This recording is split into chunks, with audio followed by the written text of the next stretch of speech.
Oke, Bismillahirrahmanirrahim. Assalamualaikum warahmatullahi wabarakatuh. Selamat malam. Waalaikumsalam warahmatullahi wabarakatuh. Selamat malam. Oke, izin rekan, perkenalkan nama saya Nuriyati Hole, NIT 20.3.13.072, Program Studi Teknik Budidaya Perikanan, Kampus Politeknik Kelautan dan Perikanan Maluku Rintisan Sorong. Oke, sebelumnya saya di sini sebagai penanya dan di sebelah saya sebagai narasumber saya. Oke, sebagai narasumber saya mohon izin perkenalkan diri rekan. Oke, terima kasih atas kesempatan yang sudah diberikan kepada saya. Perkenalkan, nama saya Salti dengan NIT 20.3.13.107 dari Prodi Teknik Budidaya Perikanan kelas B di Politeknik Kelautan dan Perikanan Maluku Rintisan Sorong. Oke. Sebelumnya sebelum masuk ke dalam pembahasan kita atau sisi tanya jawab kita, apakah rekan Salti sedang baik-baik saja atau gimana? Alhamdulillah pada saat ini sedang baik-baik saja. Masya Allah. Bagaimana dengan rekan Nurhayati Oleh? Alhamdulillah sangat baik. Oke. Jadi untuk pembahasan sesi tanya jawab kita yaitu dengan judul pemanfaatan biota laut pada ikan hias. Apa betul rekan Salti? Iya, betul. Oke, di sini izinkan saya untuk memberikan sedikit pertanyaan untuk rekan. Jadi pertanyaan pertama itu sebelum masuk pada pemanfaatan biota laut untuk ikan hias. Jadi makhluk apa saja yang disebut sebagai biota laut? Jadi yang disebut sebagai biota laut yang pertama ada hewan. Jadi hewan yang di sini yang dimaksudkan itu yaitu ikan, udang. Ikan itu bukan cuman ikan hias, tetapi ada ikan konsumsi dan lain sebagainya. Ada udang, krustasea, kerang-kerangan dan sebagainya. Terus yang kedua ada tumbuhan. Tumbuhan yang dimaksud itu seperti rumput laut, ekosistem hutan mangrove dan padang lamun. Dan ada juga yaitu terumbu karang. Oke. Terus habis itu pemanfaatan biota laut selain untuk ikan hias, pemanfaatan biota laut itu untuk apa saja selain ikan hias? Jadi selain untuk ikan hias, pemanfaatan biota laut itu juga sebagai sumber makanan, sumber penghasilan, obat-obatan, pemanfaatan biota laut untuk di bidang farmasi, di bidang ekonomi, bahkan di bidang pariwisata. Contohnya seperti wisata-wisata di contohnya seperti snorkeling. Oke, oke. Selanjutnya sebelum masuk di pemanfaatan biota laut nih, untuk ikan hias air laut keunggulannya sendiri itu untuk apa saja?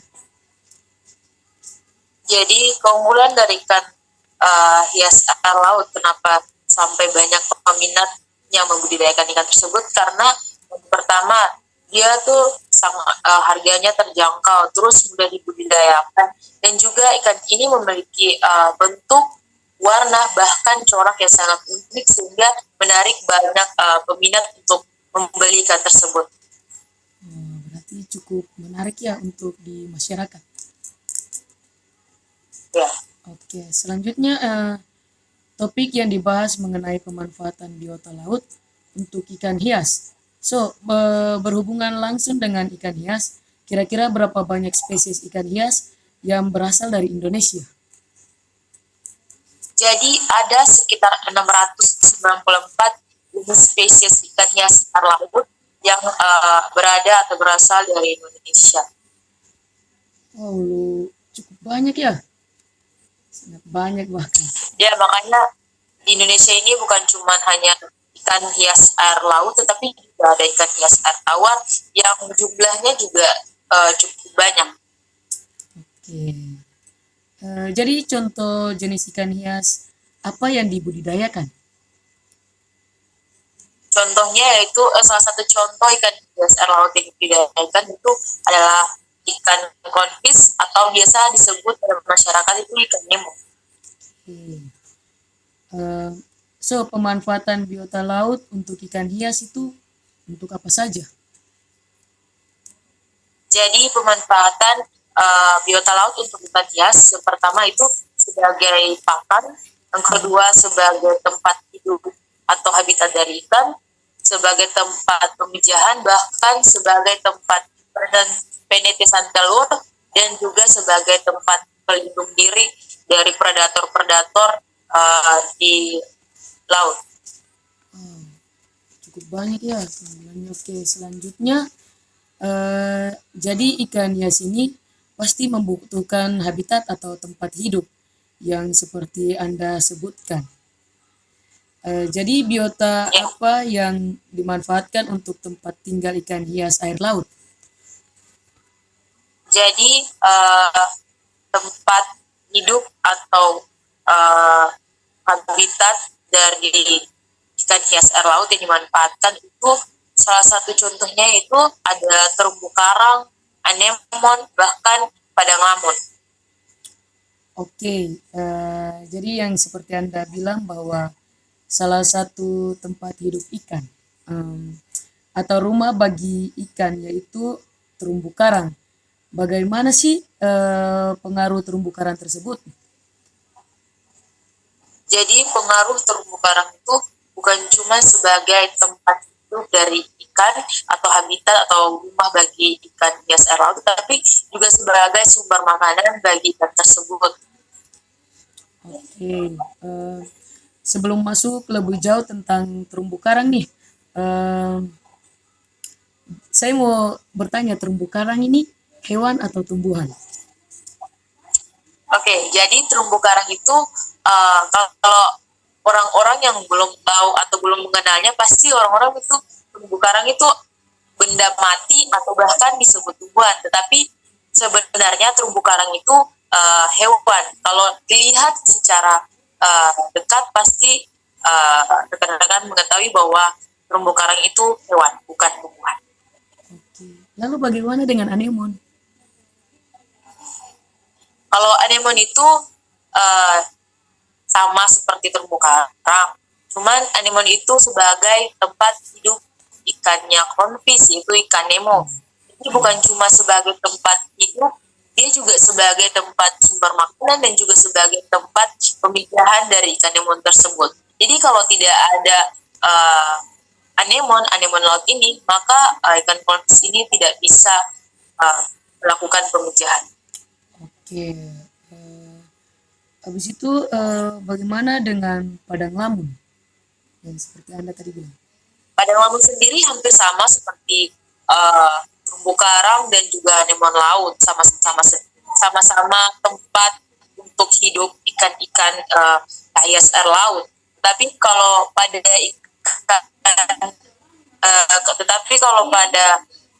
padang lamun ini dia juga sebagai tempat penetisan telur dari ikan hias air laut dan juga sebagai tempat pelindung diri bagi ikan hias air laut atau ikan-ikan kecil dari predator-predator yang berada di laut.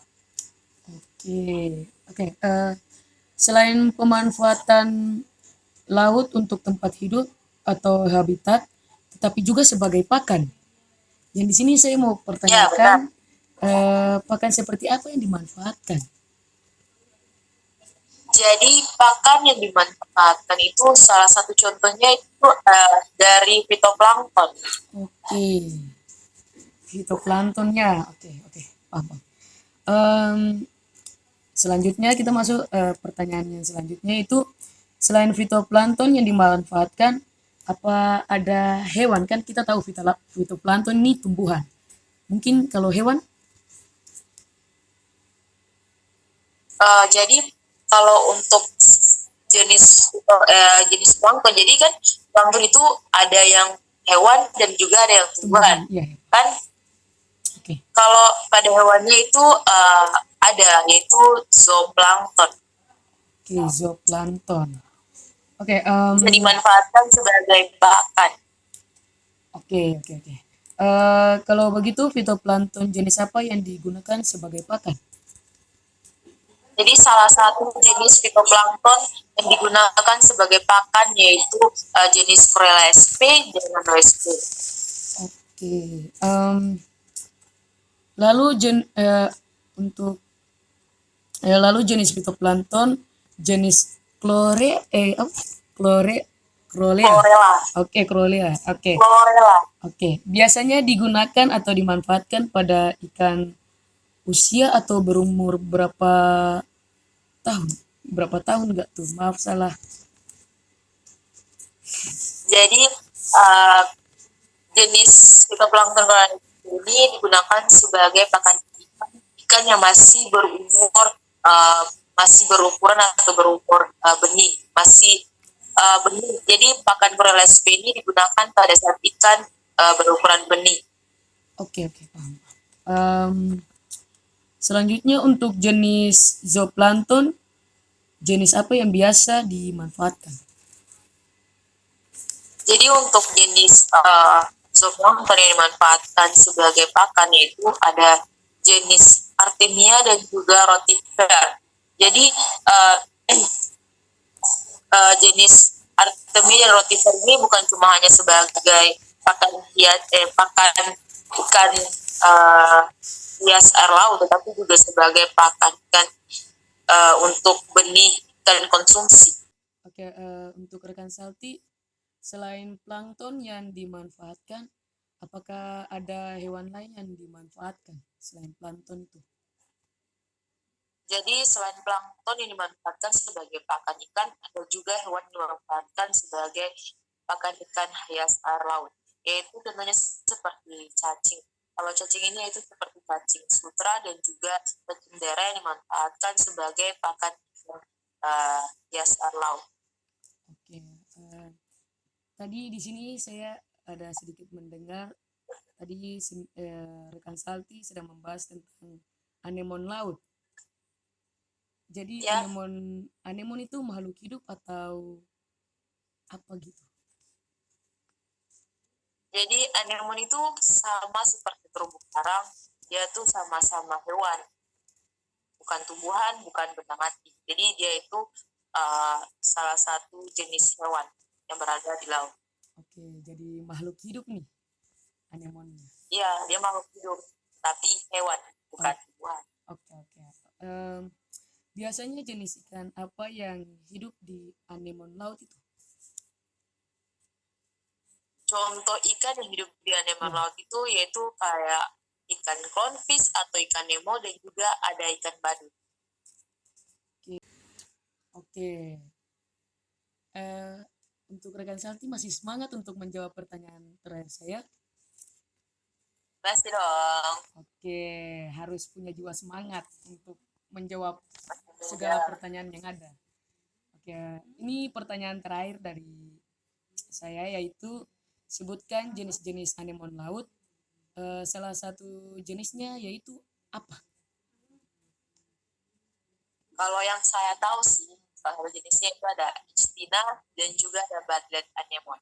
Oke, ini oke.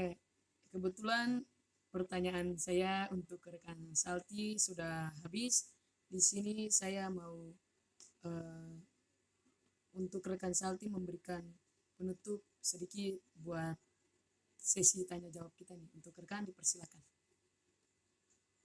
Oke, terima kasih kepada rekan oleh. Jadi pesan saya semoga video pada kali ini bisa bermanfaat sebagai referensi para penonton yang menonton video ini. Oke. Salam Bahari. Salam. Oke, dadah. Terima kasih rekan. Dadah. Thank you. Sama-sama.